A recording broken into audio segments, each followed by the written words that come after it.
Bienvenue à vous les amis, ici Peter Moon, j'espère que vous allez bien. Aujourd'hui petite vidéo très sympathique parce qu'on a la chance de recevoir Alexandrea, le team pro de chez Unibet. On va discuter ensemble de ses projets, de sa vie, de sa préparation pour Vegas, de son expérience avec Unibet, que ce soit sur la room ou également et surtout pour les DSO en live.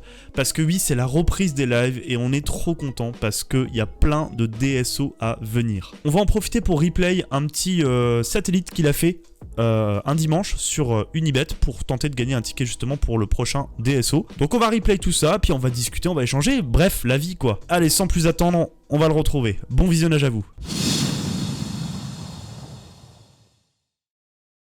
Et donc on est avec Alex Réard. Salut Alex, comment tu vas? Bah salut tout le monde, écoute, tout va bien pour moi. Un plaisir, merci beaucoup d'avoir accepté l'invitation, ça fait plaisir de te recevoir. Et sache qu'en plus, franchement, t'es une des personnes dans le poker qui m'inspire le plus, et je te le dis honnêtement, et tu fais partie des 3-4 personnes avec qui j'aurais justement aimé faire une vidéo, donc vraiment, bah merci pour toi, ça me fait plaisir, sache-le, voilà. Bah c'est gentil de ta part, ça fait toujours plaisir d'entendre ça, quoi. C'est cool. Alors, on va parler de tes expériences, bien évidemment, avec Unibet, de tes expériences en tant que joueur professionnel de poker. Là, tu m'as dit juste avant en off que t'allais partir à Vegas, hein, donc... Ouais, départ prévu donc dimanche, le 5, pour jusqu'au 20 juillet. Ça, il y aura bien évidemment une tonne de tournois à jouer, une ambiance très particulière et un gros kiff, j'espère, comme d'habitude. Ouais, et puis on te souhaite évidemment d'aller chercher le deuxième, hein, maintenant... Tu sais, à partir du moment où t'as pris la première, ton premier bracelet, je pense que les gens... Ils attendent que t'en prennes un deuxième, tu vois, j'imagine. Ils se disent, il y a plus de chances en tout cas. En tout cas, on y va pour ça c'est sûr. C'est clair. Après, on connaît la variance, on connaît enfin plein de choses, quoi. Dans tous les cas, c'est très difficile de gagner un tournoi de poker de manière générale. Et je suis très excité d'y retourner encore et très motivé. Il y a encore plein de, enfin voilà, essayer d'avoir je sais pas, 5 bracelets en hold'em, no limit, jusqu'à la fin de ma carrière, ça serait déjà pas mal, quoi. C'est clair, ouais, Serait- ok. Objectif quand même assez élevé, hein. Bah moi, mon objectif, Alex, si tu veux le savoir, c'est de gagner l'Outsider sur Unibet ce soir. Voilà, ça c'est mon objectif. Bah, écoute, c'est un objectif pour ce soir, mais c'est déjà bien. C'est déjà bien.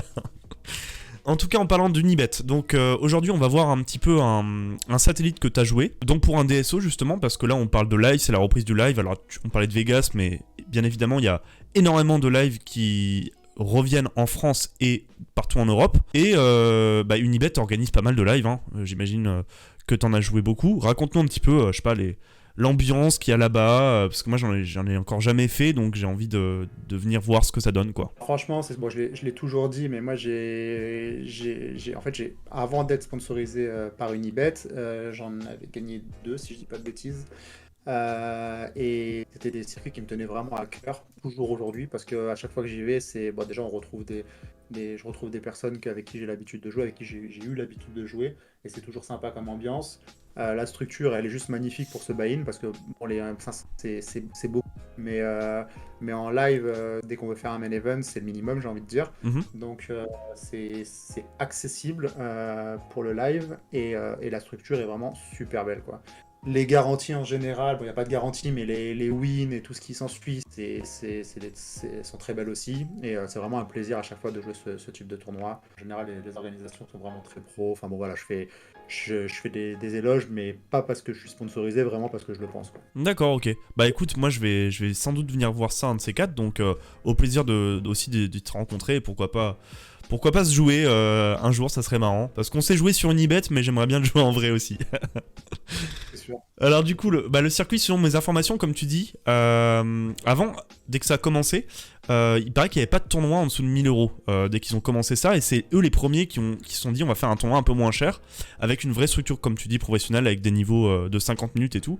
Et c'est vrai que moi ça m'étonne parce qu'aujourd'hui, il y a plus en plus de tournois. Après, j'allais dire moins cher, mais en même temps, si vraiment tu veux avoir une belle structure, c'est vrai qu'il faut mettre souvent 500 balles, quoi. C'est un peu le minimum, je pense, aujourd'hui, hein. Je veux pas, justement, alors ce qui a été fait avant, je savais, tu me l'apprends, que Unibet a été les premiers à faire ce type de structure à 500 euros, enfin ce type de tournoi à 500 euros. Je savais pas. Ce qui est sûr, c'est que à l'époque, il y avait des gros buy-in, il y avait peut-être un peu moins de middle buy-in, on va dire, on va appeler ça comme ça, ou de low buy-in, je sais pas trop. Mais tout le monde s'est rendu compte qu'en fait, les buy-in qui marchaient le plus en France, c'était les 500 et les 1000 en gros. Ouais. Donc tout le monde a réussi Unibet a réussi à surfer dessus. a proposé cette offre qui, encore une fois, est vraiment super. Maintenant, je crois aussi qu'il y a d'autres buy-in qui commencent à se mettre en place avec des belles structures, avec un peu moins cher. Mais ça restera toujours inférieur à ce type de tournoi, vraiment, qui, pour moi, c'est des tournois sur 3 jours, avec des niveaux qui deviennent de plus en plus longs, beaucoup de jetons aussi pour satisfaire un peu tout le monde, et, et puis beaucoup d'actions, donc c'est vraiment très très sympa à jouer.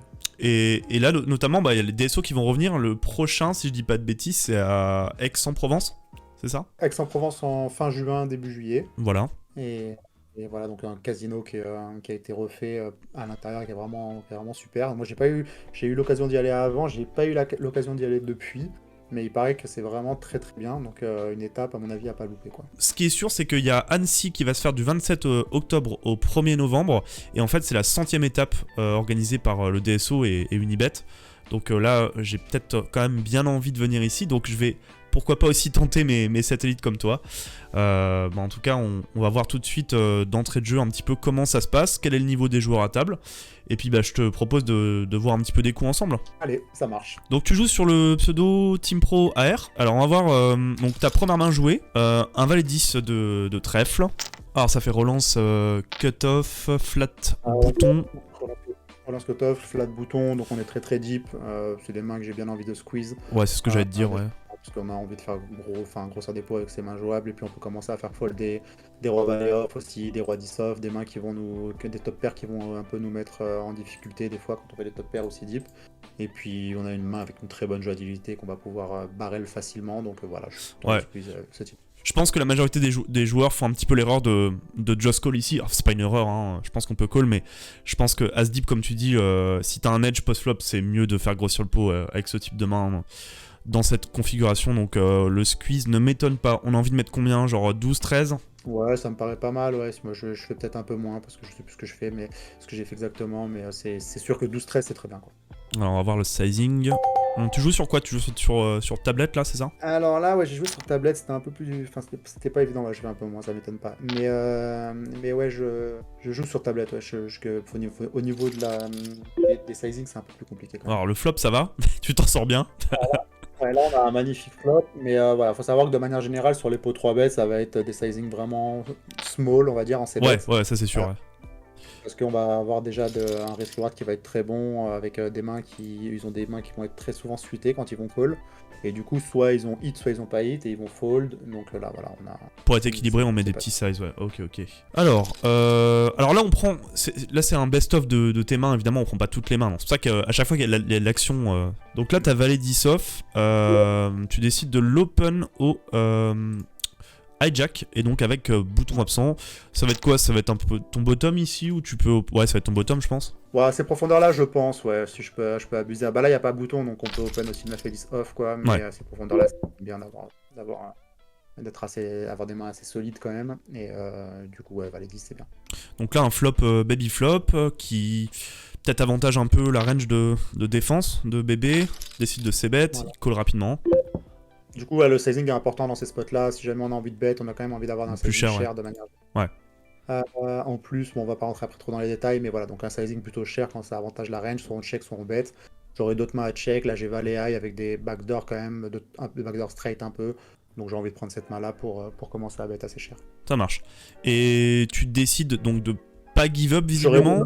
En vrai, j'aurais même pu bet un peu plus cher, mais je l'ai pas fait, et là, voilà, ça fait partie des cartes que j'ai envie de bet encore et mettre un peu plus. Bah c'est clair, parce que maintenant t'as une gutshot vers les notes, et puis clairement t'as envie de mettre je sais pas moi, t'as envie de mettre de la pression sur des 3, des paires de 2, des paires de 4, des 3 et 4, 5 et 6, des trucs comme ça j'imagine. Ouais, je pense que 5 et 6 va encore call, parce qu'il a un double gutshot, donc il va encore call. Mais même un 7 ici, suivant le type de set qu'il a, je pense que... Ouais, des valets 7 off, des trucs comme ça. Ouais. On va dire qu'il pourrait call de manière générale, mais valet 7 off, voilà, ça va bloquer une partie de mes bluffs. Et en gros, ça va être très même difficile à jouer, et les gens, je pense, vont un peu overfold. Overfold, ouais. Ouais. Alors par contre, du coup, je pense que si on a envie de bluff bluff, on a envie de mettre très très cher pour le coup ici, non? Enfin, très cher, non, parce que après, c'est pas non plus super drawy, il n'y a pas de flush draw, mais ouais, t'as plus envie de mettre 3 carpos, je pense, non? Ouais, j'ai envie de mettre une pression avec ma range de manière générale, quoi. Même si j'avais eu 2 rois, si j'avais eu Ah, des tu mets mains comme pot, ouais. ça, Ah ouais. Pot, ça marche très bien. Hein. Sur Unibet, ça marche très bien. En vrai, il fold beaucoup sur les gros sizes comme ça. Et ça passe, ok. Main suivante. Voilà, 2 beaux rois. Alors, on va voir le size. Évidemment, on va ISO ici. Ça part sur un 3.12. 3.12. Mais ça, c'est sûr que c'est pas terrible du tout. Après, encore une fois, genre vraiment le fait de jouer sur iPad et tout, c'est un peu plus compliqué, quoi. Ouais, c'est sûr. Mais c'est vraiment pas une bonne relance. C'est bon. Du coup, tu te fais snap cold call par Flata. Du coup, bon, lui, il a une cote énorme. Je pense qu'il va juste jamais fold maintenant.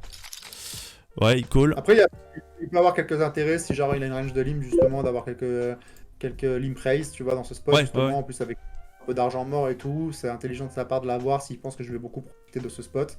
Voilà, j'ai 2 rois, bien évidemment, mais si jamais j'avais ma range globale, je connais pas sa main, mais même des mains qu'il aurait voulu limp call en HU, ben, il peut commencer à les limp raise, et je pense que ça marche pas mal.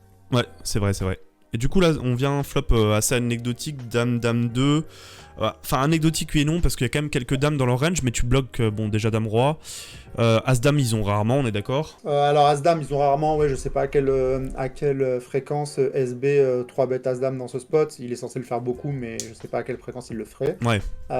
Après, tu vois, genre, j'ai l'impression qu'ils ont quand même tous les dames valets. Ouais, des ils dames ont- suitées, dame 10, dame 9, ouais. Roi Dame, Dame 10, comme tu dis, Dame 9. Enfin, j'ai l'impression qu'à Dame 9 suitée, ça va limp call, c'est sûr, de la part de Russ Crusher, je pense. Ouais. Et du coup, ça fait quand même pas mal de dames. Et si on considère que leur range, justement, c'est pas mal de Broadway, quand j'ai 2 rois, ça en fait beaucoup plus, du coup. Et si on parle de pocket pair, bah, après le pocket pair, j'ai ces mains contre value que je peux value, mais ils ont quand même pas mal de dames, je pense. Ouais, ok, d'accord. Donc faut un peu se méfier quand même de ce truc-là. Est-ce que t'as envie de bet quand même? Je pense que oui, j'imagine. En 3 way comme ça, ouais, j'ai quand même envie de bet, ouais, j'ai quand même envie de bet. Un petit size, quoi. J'ai commencé à value contre 8-8, 9-9, 7-7. Tu check back, ok. Tu check back. Ok. La turn 1 5, ça check à nouveau. Check. Bon, là, je pense qu'il faut bet turn. C'est sûr, après, je sais pas quel sizing j'ai pu employer avec le roi de cœur, pareil, quelque chose comme ça. Parce que du coup, j'imagine que dès qu'il check 2 fois, il y a un peu moins de dames maintenant, non? On est d'accord? Ouais, ça va être une des caractéristiques des joueurs de manière générale qui vont être pas assez équilibrés sur leur check, sur leur check, on va dire. Et du coup, là, les gens vont presque tout le temps bet une dame dans ce spot, quoi. Maintenant, ils sont censés aussi, enfin, ils vont aussi bet, j'ai l'impression, 8-8, 9-9, 7-7, 6-6, tu vois aussi. Donc quand ça double check, c'est un peu difficile. Ils ont des draws, des hauteurs as, des machins. Ouais. Et quand j'ai le cœur, je bloque les draws. En plus, ouais. En 3-way, je pense qu'on doit avoir un sizing un peu plus petit que d'habitude. Maintenant, j'ai check le flop. Bon, je sais pas, ouais, un mi-pot, ça va bien, je pense. Grosso modo, dans ce spot-là, on a l'impression qu'on va pas prendre grand-chose, quoi. Hein. C'est un peu l'impression que j'ai, quoi. Hein. Ouais, ça va peut-être coller encore une fois, mais c'est sûr qu'on va pas faire gros sur le ça va pas être un pot énorme, ouais. Donc effectivement, tu mets un peu un tiers-pot, un petit tiers-pot. Je pense que le sizing est bon, je pense, par rapport à leur range et tout ça. Donc triplette de la dame, je sais pas si tu t'en souviens. Si tu me dis ça, c'est qu'il doit avoir dame X, quoi. Alors ouais, donc là évidemment, on va relancer. Et surtout qu'alors il met vraiment, pour le coup, il fait un sizing what the fuck, il met 3 dans 20, donc un 7ème pot, quoi. C'est quoi sa range ici, dès qu'il met un 7ème pot, des tout petites mains, des mains très faibles ou nuts, quoi, j'ai l'impression. Ouais, je pense que j'ai fait une erreur, parce qu'à mon avis, j'ai du raise call de mémoire, si je me souviens bien. Et j'aurais bien préféré raise fall, clairement. Bon, là, c'est un raise obligatoire, ça, je pense qu'il y a zéro débat là-dessus. Et très cher, quoi, ici. Ouais, on a envie d'avoir des bluffs et de max value, je sais pas, j'aimerais bien faire quelque chose comme 14, quoi. Puis on a envie de target 14. les fois où il a full, quoi, évidemment, quoi. Ouais, qui va très souvent call. Ouais, il aura du mal à fold, ouais. Après, moi, j'ai une main forte, et c'est pour ça que j'espère que j'ai raise fold et que j'ai pas raise call, mais bon, ouais, 16, pourquoi pas. On est très deep, ça me dérange, ça me va bien. Mais non, j'ai du fall quand même. Je pense pas que j'ai. Et il t'a raise effectivement du coup à 55. Et alors là, dès que j'ai vu la vidéo, j'ai fait what? Mais qu'est-ce que tu vas faire dans ce spot? Vraiment? J'ai fall. T'as envie de te convaincre que t'as fold. Alors moi j'étais comme ça. Moi franchement, je suis cul entre deux chaises ici. Enfin, j'ai l'impression qu'il y a quand même never un bluff, quoi. C'est difficile à trouver un bluff. Toi, tu Mais là, il peut avoir deux as qui jouent comme ça, tu vois, typiquement. Ouais, alors j'ai Ça peut pensé à avoir- 2 As, mais 2 As, il les a pas 3 bêtes préflop, il a Snap Call, c'est un peu bizarre. Ouais, c'est un peu bizarre. Mais peut-être que genre le leader fasse quelque chose, j'en sais rien, tu vois, ça peut arriver une partie du temps. Mais c'est On vrai peut pas qu'il a... les exclure. C'est vrai qu'il Et peut en avoir 2 As, ouais. tout cas, ce qui est sûr, c'est qu'il a genre zéro bluff, quoi. Voilà, Donc, ouais, c'est ça, c'est ça. si j'ai pas besoin d'être bon très souvent, parce que j'ai 30 à mettre dans 110, quelque chose comme ça, donc j'ai vraiment pas besoin d'être bon très souvent. Juste, Une fois sur 4, ouais. faut trouver en combo de value. Bon, on sera presque bon s'il a des G-fold, ouais. Ouais, t'as Hierofold du coup, et je trouve ça très intéressant parce que du coup, bah voilà, là on discute du coup et c'est un peu, ça me conforte dans ton thinking quoi. Alors si on va aller plus loin, mais on va pas trop aller trop loin dans cette théorie-là, même si moi ça m'intéresse évidemment. Donc effectivement, t'as dit qu'il faut avoir bon une fois sur 4, donc faut lui trouver combien de bluffs pour que ça soit inexploitable en fait. Enfin, que ton call soit ni bon ni mauvais en fait. Si il a 4 mains de value, il faudrait que j'ai un seul bluff, enfin que je trouve un bluff ou plus et que je dois call en gros, quoi. D'accord. Mais c'est un peu, et après ça va être le rapport à multiplier. Mais Tu comptes en termes de combo après, c'est ça? ouais, exactement. Ouais, tu comptes en termes de combo. Donc je sais pas, tu dis qu'il a, s'il a, t'as pas d'as, si tu penses que il a ses 6 combos d'as, et ben que comme tu dis qu'il va en 3 bêtes une partie du temps. Après c'est que des hypothèses, hein, donc il en 3 parties du temps, bah à la place de lui en mettre 6, tu lui en mets 3, c'est Ouais. toi qui décides. Après, si tu peux lui calculer toutes ces dames 10 suitées, dames 9 suitées. Donc là, il va avoir déjà deux combos. Il va avoir, si tu fais des dames valet, si tu les mets tous, ben, ça va faire quoi? Ça va faire un x4, ça va lui faire 4 combos de dames valet off. Tu vois, donc du coup, t'es déjà, enfin, en termes de value, t'es déjà une tonne, quoi. Ouais, Tu t'as vois, déjà beaucoup de combos de value, ouais. Ouais. Et puis comme t'as dit, finalement, il avait quand même dans sa range préflop, il a pas mal de dames. Enfin, voilà, on l'avait dit quoi. Et c'est pas parce que, alors ça c'est vrai que les joueurs se disent souvent, c'est une erreur que pas mal pensent, ils disent ah mais il y a triplette donc le fait qu'il ait une dame, bah c'est quasiment impossible. Oui c'est vrai, mais vu l'action, vu comment c'est produit l'action, il faut essayer de lui trouver des bluffs à Flata quoi, c'est ça le truc quoi. Où les gens se trompent, c'est que les gens disent en gros il reste plus qu'une dame et il a un combo. Non, il a pas un combo, on vient de le voir, tu vois. Genre, oui. En dame, il en a beaucoup plus. En dame 10 suitée, il en a un. Il a dame 9 suitée aussi, ça fait 2. Et puis en vrai, même des dames, je lui ai mis 2 as, mais 2 as, comme tu dis, pré-flop, il 3 bêtes une partie du temps. Très souvent, je pense. Et ensuite, genre quand il a mis 3, qui est plutôt bien joué, même si je pense qu'il aurait size up déjà les 2 as, quand je raise, il va call, il peut plus genre re-raise, puisque moi j'ai plein de dames aussi dans ma range. Ouais. Donc même ça, tu vois, là j'ai mis 3 as, j'en mets plus qu'une. Et on est d'accord, un 5x, le mec, il va pas transformer en bluff, il va pas transformer en bluff un 5x quoi. Bah ça n'a pas de sens en fait, parce que ces 5x en fait c'est pas des bons bloqueurs pour transformer en bluff en fait. Ça n'a aucun, tu vois, un bloqueur vraiment random quoi. Et donc il a pas d'intérêt. Tu transformes des fois des mains avec des paires et tout, si tu vas commencer à bloquer une range qui pourrait jouer comme je l'ai joué. Mais moi si j'avais un 5 par exemple, ou je sais pas, 7-7, ben j'aurais peut-être call, tu vois, j'aurais peut-être raise, mais pas 7. Donc du coup quand il retransforme un 5, ça n'a aucun sens. Et selon toi, bon, si on n'a pas de, à part si c'est vraiment un profil très très dégène, il a pas de value cut quoi. On est d'accord dans ce spot. Ah il peut, non je pense pas.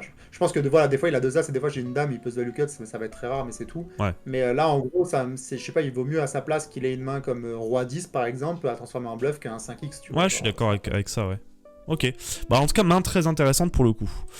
Un petit coup avec 7-7 là, ça a l'air intéressant, on va voir ça. En tout cas, personne n'a buzz. Bon, c'est le début. Ça dure combien de temps selon toi, un satellite comme ça sur Unibet, dès que tu vas au bout? Je crois que c'est pas très long, genre ça doit durer 3 heures, quelque chose comme ça. 3 heures, ouais. C'est assez cool.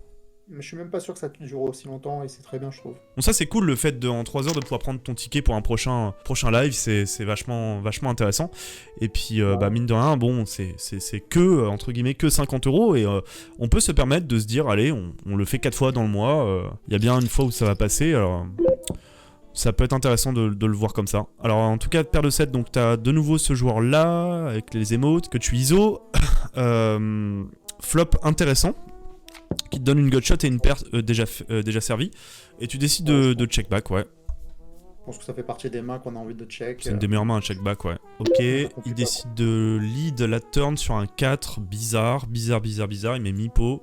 Non, c'est pas ça, il a quand même des bluffs qui ont envie de faire ça, il a dame valet, il a valet 9 suit, il a aussi tous ses 10 maintenant qui ont envie de bet ce size, moi ça me dérange pas parce qu'il a fait, il a des brelans et tout, j'aime bien ce qu'il fait. Non mais je dis c'est bizarre par rapport au fait que toi t'as 2-7 et du coup tu bloques quand même pas mal de mains qui vont bet, notamment les strikes, les machins et tout, tu vois.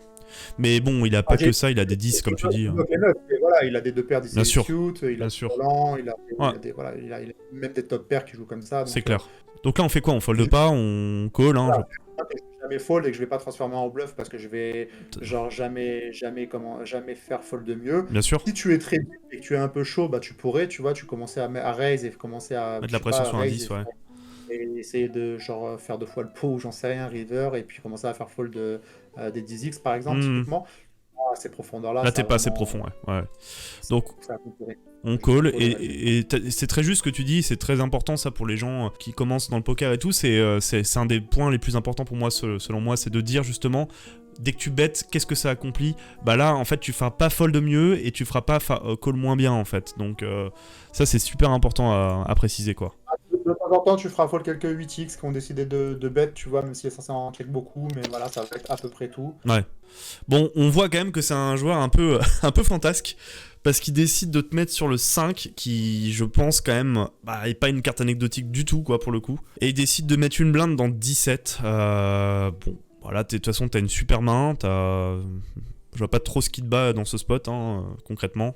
Alors, je pense qu'une blinde, ça peut engendrer les choses chez certains joueurs quoi, de mettre une blinde dans ce spot.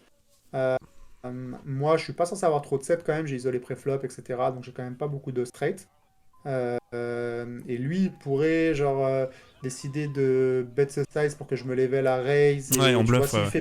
s'il fait ouais, même en bluff, alors il pourrait me bluff. Moi, je pourrais raise en bluff, mais je pourrais value cut aussi quand il Ouais, fait ça. ouais, Parce que ouais, si j'ai décidé de check de roi dans ce spot, ce qui peut arriver une partie du temps, bah je vais raise aussi là, tu ouais, vois. Donc ouais. du coup, donc c'est pas un sizing alors après, suivant le profil du joueur que tu as en face de toi et tout, ça Ça peut être peut très lui différent, value. quoi. Ouais, ça peut être très différent. Et tu vois, j'aime bien ce qu'il a fait, ça me choque pas plus que ça dans ce spot. Ça marche.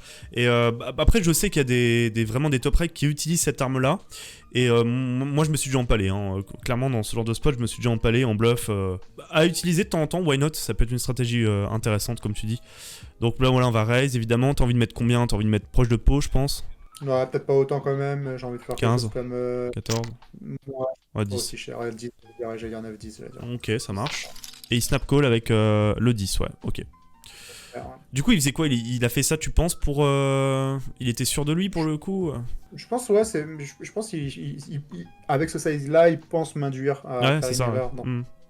Alors que en vrai, je le ferai pas parce que je sais par expérience que quand les gens bettent une blinde, c'est rarement pour bet call dans ce spot. Ouais. Quand il a bet à la turn ce size et qu'il fait ça, c'est rarement pour bet fold, pardon, excuse-moi. Du coup, je vais pas transformer en bluff. En plus, les mains qui transforment en bluff vont être des mains qui vont être ses bluffs à lui presque, parce que sinon, je vais rarement call. Quoi, si j'ai as roi as dame, mais tu vois, genre, sur une blinde, je call, je raise pas, je transforme pas. Donc, je pense qu'il a fait ça pour level, et au final, bon, ça s'est un peu retourné contre lui, parce que j'aurais fait ça avec beaucoup de ma range, pas que de 7. D'accord. Et pourquoi pas, j'aime bien. Ouais, intéressant. Et du coup, moi, c'est vrai qu'une des questions qu'on peut se poser, c'est parce que les gens le savent pas forcément, c'est qu'il y a une énorme différence de gameplay entre un tournoi standard et un tournoi satellite. Et j'aimerais qu'on revienne un peu sur ces spécificités. Si tu peux nous dire, toi qui... Est-ce que tu es expert en SAT ou pas? Est-ce que tu en joues beaucoup? J'en ai très peu joué dans ma carrière, mais j'en ai joué des chers et j'en ai joué des très importants. Mais la stratégie, alors, une stratégie, enfin, sur les satellites, c'est très, très important de savoir que, en gros, au début, je pense qu'il faut. Il n'y a pas trop d'ICM en fait, et après, il y en a énormément. Ouais. Dans le sens où quand tu gagnes, tu vas pas prendre de risque Des fois, à la bulle, on peut prendre un peu de risque suivant le nombre de personnes qui va rester, etc. pour aller chercher la première place parce que les sous sont dans le top 5, par exemple, ou des choses comme ça. Même si, bien évidemment, plus il y a de personnes, plus il faut faire l'argent. Ça, c'est important de le comprendre en ITM.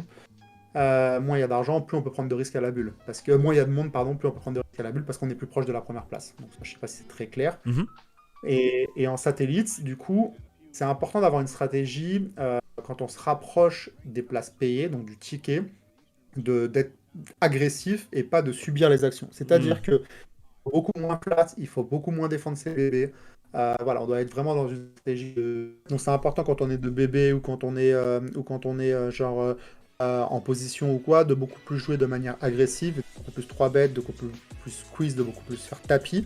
Et aussi, ce qui est important aussi, c'est de cibler les tapis qui sont presque sûrs d'avoir leur type. Et ça, en fait, on peut mettre beaucoup plus de pression sur ces types de joueurs-là. Parce qu'eux, ils vont overfold, en fait. Exactement. Il y en a beaucoup qui vont faire l'erreur de continuer à ouvrir normalement, alors qu'ils devraient être beaucoup plus tight. Et du coup, quand ils vont faire face à un tapis, ils vont devoir fall parce qu'ils font trop d'erreurs sinon.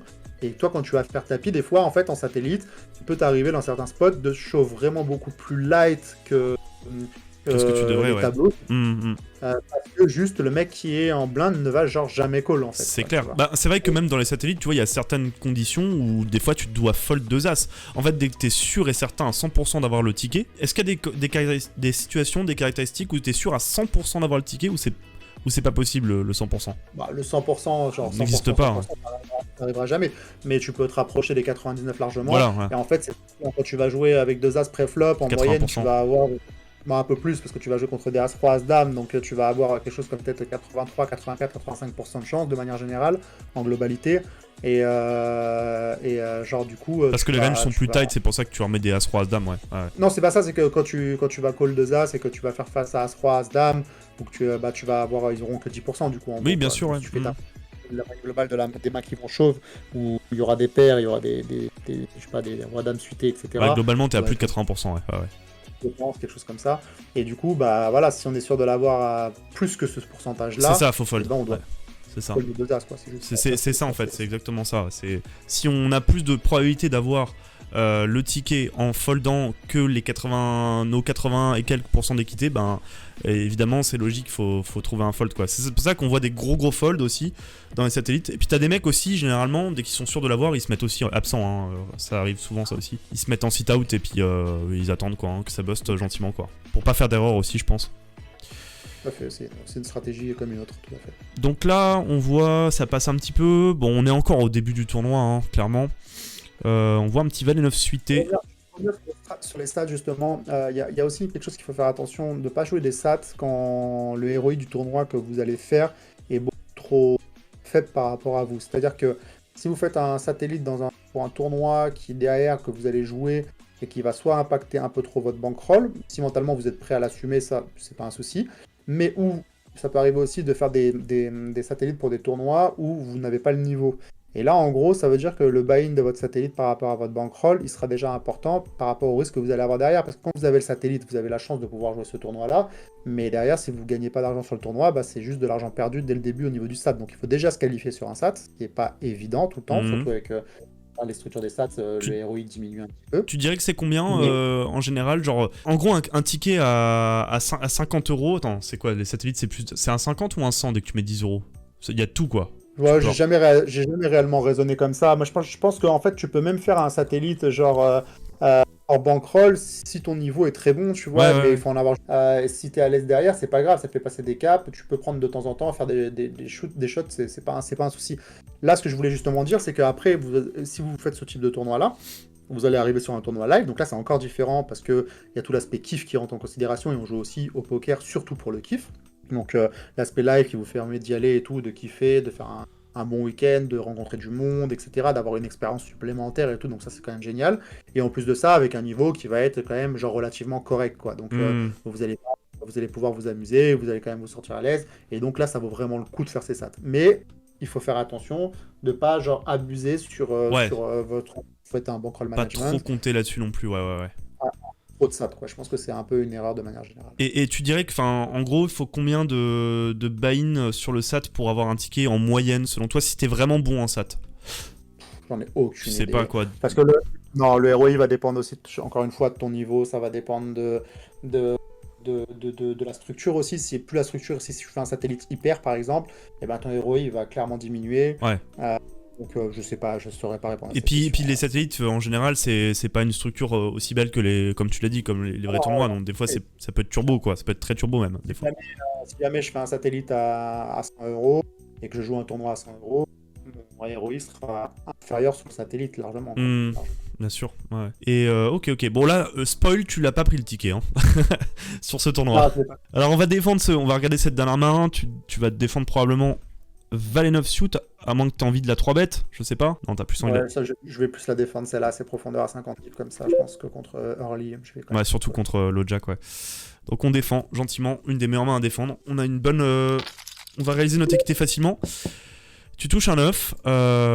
Ok, bon, à mon avis, il va c-bet à haute fréquence sur ce type de board, Queen Eye, et il fait un petit size. Jusque-là, ça me paraît logique. On n'a pas de backdoor flush, c'est un peu le truc chiant. Mais on fait quoi? On fold pas ici, on call évidemment. Il n'y a rien d'autre à faire que de call. Ouais, rien d'autre à faire que de call. Doublet de la dame, intéressant. Check. J'aurais pu avoir une partie de lead, même si la dame, c'est pas les meilleures cartes forcément à lead dans ce spot, mais moi j'ai plus de dames que lui de manière générale que je vais défendre. Ok. Et quand il y a les doublettes de la top pair comme ça, il y a quelques neufs que j'aurais pu lead. Alors pas valet 9, j'ai pas forcément envie, mais je pourrais, je pense. 9 Mais, peut-être, plutôt. non, même pas. Je pense que genre, ce serait plus des neufs justement qui ont besoin de plus de protection, genre 9 et 8. 7, 9 et 8, ouais, ok. Intéressant ça, ok. Donc tu décides de Avec un check. Et alors là, il met le deuxième, et il met, bon, il met plutôt cher. On bloque pas les cœurs, on bloque pas mal. Il y a pas mal de bluffs qu'on bloque pas. J'ai l'impression qu'on peut pas fold tout de suite. Hein. Alors tu peux tout faire parce que en fait il y a plusieurs arguments. On peut fold parce que juste on exploit, le mec va juste pas assez barrer à la turn sur la doublette de la dame, comme j'ai dit on en avait beaucoup, etc. Donc on pourrait fold. Lui il a aussi des dames qui jouent comme ça. Après on bloque une partie de ses bluffs quand même parce qu'on bloque roi valet, on bloque valet 10. C'est vrai, c'est vrai, on bloque ça, ouais. On bloque quand même une partie de ses bluffs et tout, donc on pourrait fold. Genre, je suis pas dans le mode on peut pas fold. Maintenant, il y a un argument qui a envie de me faire call, qui est quand même assez important, et ça c'est plus de la stratégie qu'autre chose, c'est que il sait qu'il va déjà faire fold une tonne, beaucoup de 9x déjà, je pense, beaucoup de pression, Ouais. je vais aussi beaucoup de check call flop peut-être, qui pense sur dame 9-3 rainbow, tu vois, sur son setting. Et surtout, il a un gros stack, lui. Donc tu peux encore plus mettre de pression dans ce spot, j'ai l'impression. Ouais, et puis surtout, tu peux te dire, dès là, tu vas call 2 fois, il va peut-être beaucoup plus souvent abandonner, quoi, parce qu'il va se dire, bon, bah là, dans ce spot... J'aurai un fold très facile parce que de toute façon, il bluffera plus, ouais. J'ai plein d'amis qui protègent, donc même s'il bluffe, GG à lui, ouais. Mais moi je pourrais pas. Maintenant, tu vois, genre s'il avait eu, je sais pas, quelque chose comme 50 bébés et qu'il rebête ici, c'est plus compliqué, ouais. J'ai l'impression qu'il va avoir déjà beaucoup plus en fréquence, il aura moins de bluff que quand il en a 130. Je suis d'accord avec toi, ouais, clairement. Ouais. Alors après, donc t'as dit, effectivement très intéressant, tu bloques les mains que t'as dit, les roi valet machin. Par contre, tu bloques pas roi 10, tu bloques pas les cœurs, il peut y avoir quand même des A6 de cœur, non? Dans ce spot, des trucs comme ça. Ouais, A6 de cœur, ça fait peut-être partie de la main que tu peux check, mais il a aussi des roi plus low, ouais, plus low, ouais. Roi 8 de cœur qui peut décider de bet comme ça, des mains comme ça. Ouais. Ok, ça marche. Donc évidemment, donc, le choix de fold n'est pas totalement exclu dans ce spot. Tu décides donc de call et en te disant effectivement que s'il met le troisième, tu auras un fold facile. C'est ça l'idée, quoi. Voilà, je pourrais transformer une partie du temps à check shove, mais là je pense que les stacks font que je vais être un peu trop hero call. Mais s'il décide de bet, tu vois, genre là j'ai quand même une des meilleures mains pour le faire. Je bloque pas les comment on appelle ça, je bloque derrière j'ai rien, j'ai pas assez, mais j'ai ouais là t'as pas assez pour transfo au shove, ouais, ça c'est sûr. Voilà, je bloque les foules, je bloque des valets 10, je bloque quelques random mains, donc je pourrais une partie du temps utiliser cette main pour check shove, mais ouais, beaucoup plus profond, ouais. Ok, bah là de toute façon, en plus il met un sizing, ça paraît vachement value quand même cette histoire, hein. Bon, on a un fold facile river clairement.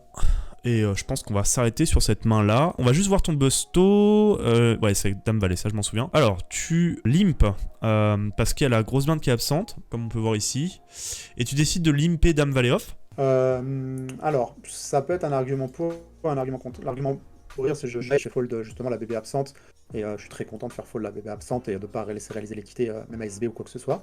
Le problème, c'est que je pense que je devais avoir des infos comme quoi Flata était assez chaud, peut-être, assez aggro. Ouais. Et du coup, que si j'openais, il pouvait faire tapis assez facilement avec son stack. Et, donc t'as pas envie de fold autant d'équité, quoi, c'est ça que tu t'es dit. Ouais, c'est une adaptation comme une autre, quoi, en gros. Moi, je commençais à avoir une range de limp à ces profondeurs-là, et ça m'allait bien de le faire dans ce spot, quoi. Ok, donc dès qu'on limp, c'est évidemment pour limp call.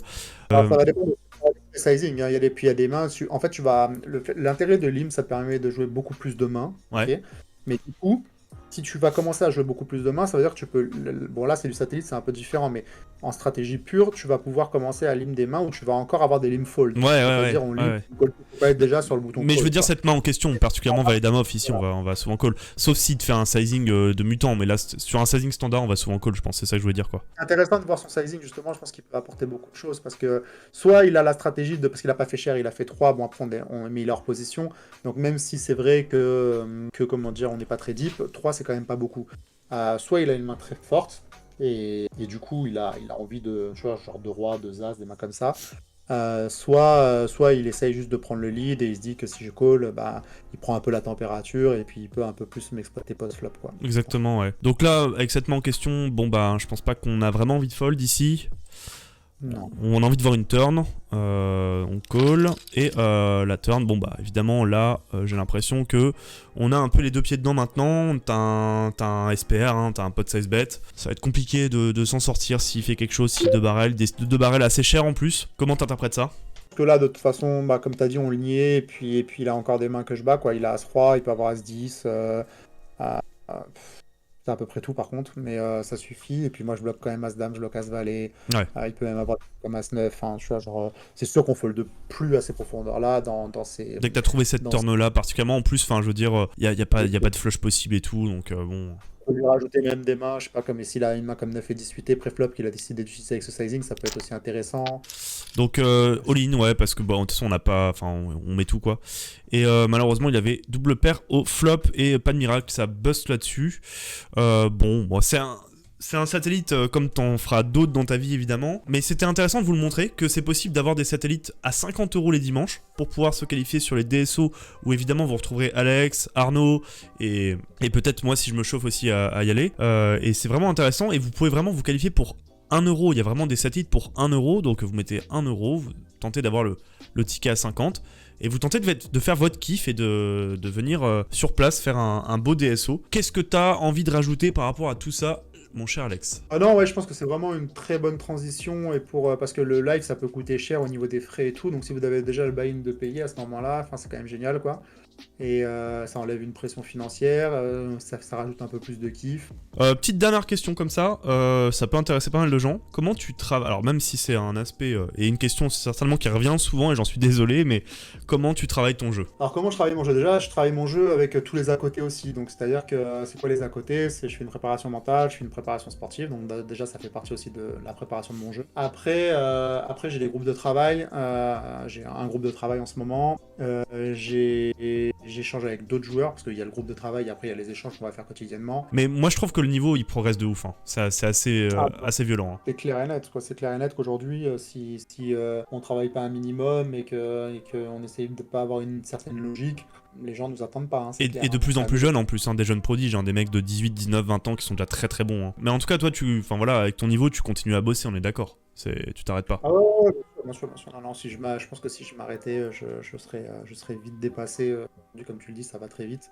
Et c'est important de continuer à travailler, de savoir, de connaître les tendances aussi, parce que ça aussi c'est important si on veut exploiter, qu'on veut être un peu plus loin sur les solvers, qu'on veut un petit peu plus exploiter, bah il faut quand même savoir ce qui se fait. Et voilà, et puis c'est ça qui est intéressant dans ce jeu aussi, c'est la façon de réfléchir et la façon de s'adapter, de lier la technique, l'humain, enfin il y a énormément de choses qui sont intéressantes. Et préparation physique et mentale indispensable pour toi. Indispensable, bah, c'est toujours pareil, quoi. Ça dépend un peu de ton âge, ça dépend un peu de la façon dont tu es. Mental, je pense oui, parce que quand t'es jeune, de toute façon, même si t'es bon mentalement, tu vas en avoir besoin. Quand t'es un peu plus vieux, c'est un peu pareil, t'as plus d'expérience, mais t'as aussi plus d'idées fausses et de certitudes qui vont être erronées. Donc ça, c'est intéressant aussi. Physiquement, bah, si tu fais déjà du sport depuis que t'es jeune et que t'es bien, bah, y a pas forcément besoin, tu vas y arriver. Mais quand tu fais et puis ça va dépendre aussi de ce que tu vas faire derrière. Si tu commences à faire, je te dis, des festivals comme les EPT. C'est très ou comme, fatigant, c'est très fatigant je pense, j'imagine. c'est super fatigant, t'enchaînes les journées, tu fais des journées très longues, tu te réveilles le matin tôt, tu enchaînes les tournois. Quand tu fais les EPT, t'as presque pas de jour off. À Vegas, Hmm. t'arrives à en trouver un peu. Quand tu fais les EPT, t'as pas de jour off parce que c'est 10 jours et c'est 10 jours intenses. Donc là, les heures de sommeil sont super importantes d'essayer d'optimiser un peu tout, quoi, tes breaks, tes heures de sommeil, etc. Ok, bah là, c'est vrai qu'on se rend compte que c'est quand même un jeu très complet. Et en tout cas, bon, bah là, à l'heure où on parle, bah, tu pars à Vegas dans quelques jours, on est en début juin. Est-ce que ta préparation technique et mentale est encore plus forte qu'au quotidien? Enfin, j'ai des routines techniques, des routines mentales, des routines de plein de choses. Et physique aussi, et je fais ça pendant 3 semaines, un mois. Et puis voilà, et puis là, Vegas, c'est un nouvel endroit, parce que c'est au Paris, c'est au Balise maintenant, c'est plus au Rio. J'ai vu ça, j'ai vu Non. des stories, ça a l'air vachement, vachement joli, quoi, vraiment.